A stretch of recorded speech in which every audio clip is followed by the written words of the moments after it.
Now I'm in Kibbutz Be'eri, which is very near Gaza, and you can actually hear the artillery fire from here.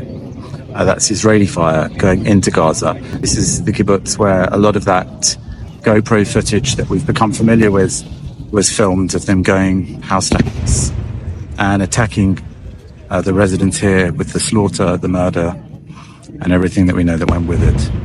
Now, of course, there's a big military presence here, but also the residents have actually started moving back in here. Amazing. So 6:30 a.m. we have ongoing alarms, and approximately 30 minutes later, 7 a.m., we have hundreds of terrorists infiltrating just this kibbutz. Hundreds. And they come in, unfortunately, very well prepared.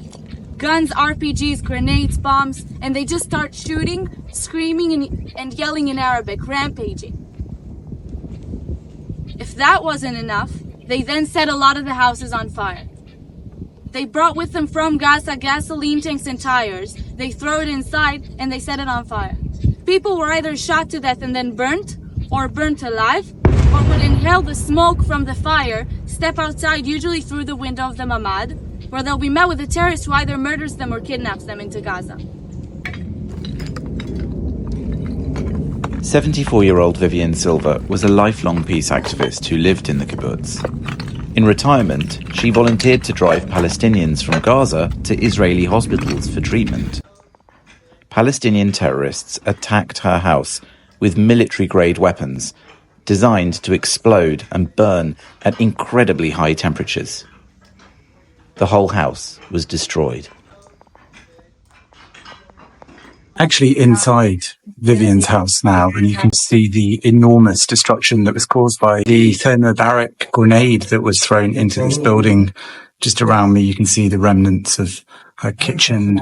Behind me was her safe room where people would originally have hidden in these houses from rocket barrages. But of course, the attack that came that morning was not rockets. It was terrorists in person with vicious weaponry designed to really do the kind of destruction you can see here, where the entire home was burnt. And in this case, Vivian was only identified a month after the attack. Her body was found in this house, and it took that long to identify whose body it was.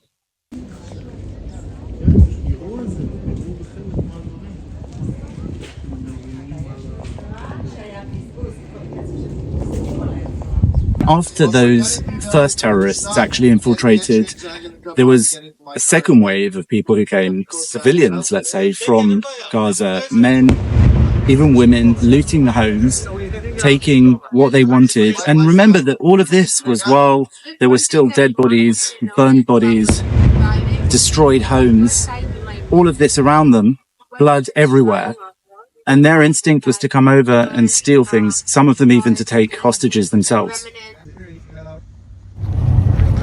Be'eri is actually a really beautiful place. Looking around, you can see it must have been a really peaceful and tranquil place to live, despite its proximity to Gaza and the regular rocket attacks that they did have in this area. But these people here were peace lovers, people who wanted to live a peaceful life, and it's quite idyllic. The gardens, the plants, the nature, it's beautiful. The houses are lovely, simple but beautiful houses. And yet when you look either side of these beautiful landscaped gardens along this tranquil alley, what you see is the horrific destruction that was wrought on that day. You see homes that have just been burnt out, where people were killed and tortured and raped and kidnapped, and it's all around you. You just turn around and you see all of this destruction, and you can't think how somewhere like this could ever return to what it used to be.